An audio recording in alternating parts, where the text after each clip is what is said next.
Hello Gemini, Sun, Moon, Rising, and Venus signs. Kamusta kayo?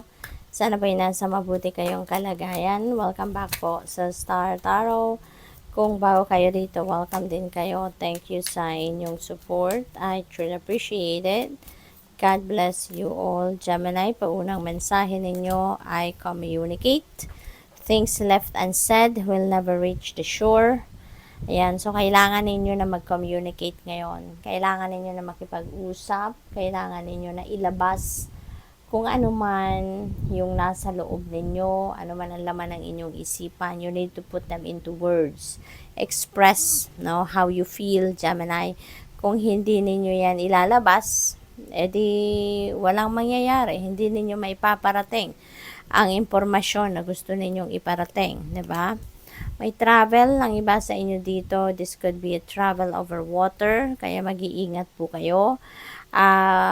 This could also signify a new beginning. Baka meron kayong sisimulang bagong chapter sa buhay ninyo. Baka meron kayong sisimulang bagong yugto sa buhay ninyo sa kung anumang sitwasyon. Opportunity, you will prove yourself and discover if you read the rough seas. Merong oportunidad para sa inyo sa ngayon. Maaaring yung travel na to could be related to that, no? Opportunity. Maaaring oportunidad could be in any area of life. Baka oportunidad yan para sa trabaho, career, business. It could be anything, no? What else? We have change. Know when to move to a new shell, especially if yours no longer fits. Ayan, so meron ditong pagbabago na magaganap sa buhay ninyo, Gemini, no? At ang pagbabagong yan could be anything. Depende sa inyong sitwasyon sa ngayon. Baka magbabago ang inyong sitwasyon sa buhay because of that travel or because of that opportunity. Baka meron relocation, no? Baka meron change of place of residence, change of job, change of employer, change of office. So, it could be anything na magbabago. So, tignan natin kung ano pa ang ganap.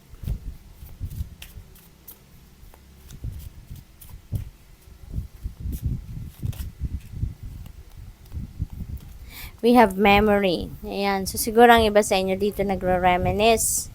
Baka nami-miss ninyo ang mga mahal ninyo sa buhay, nami-miss ninyo yung mga loved ones ninyo na nag-passed on the other side. Kaya maaaring sa ngayon, tinitignan-tignan ninyo yung kanilang mga retrato or yung inyong mga litrato together, no?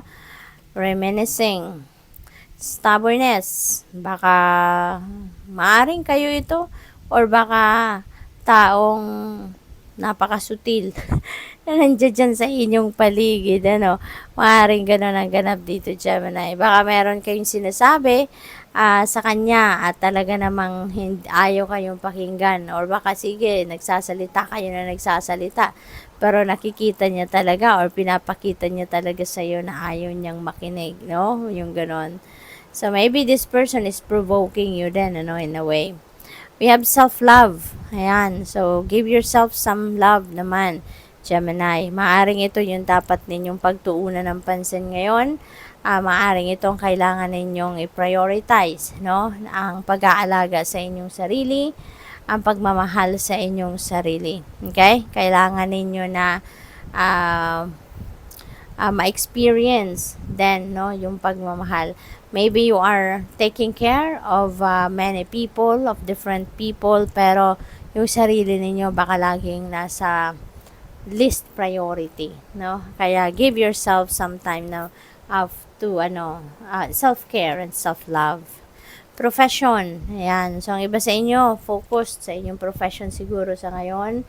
Maybe you are focusing on siguro enhancing your talents, your expertise, no? Maaring yun ang pagtutuunan ninyo ng pansin sa ngayon, which is really good. We have real estate. Ayan. So, siguro ito yung inyong negosyo. Or ito yung inyong trabaho. Baka nagbabuy and sell kayo. Baka kayo ay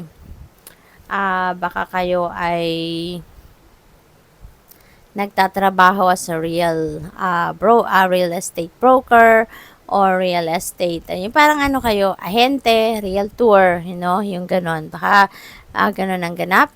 Possible din, Gemini, na baka ito ay sarili ninyong negosyo. Baka nasa sa inyo baka sarili ninyo itong realty business na to, no? So, kaya maraming pera, no? Maaring malaking amount of money ang ilalabas ninyo dito or malaking amount of money ang papasok, no? We have schedule. Siguro sobrang hectic kayo. Marami kayong ginagawa. Maybe you are multitasking. You are kailangan ninyo ng time management para meron pa rin kayong panahon sa sarili ninyo, meron pa rin kayong panahon sa iba't ibang parte ng buhay ninyo. Okay? Kasi baka lagi kayong naghahabol ng oras, no? So you need to organize and you need to plan out, no, kung ano ang importante, yun ang dapat na i-prioritize, ano yung mga dapat na unahin, ano yung mga dapat na gawin. Okay, Gemini? So, good luck. Thank you for watching. Love and light. Namaste.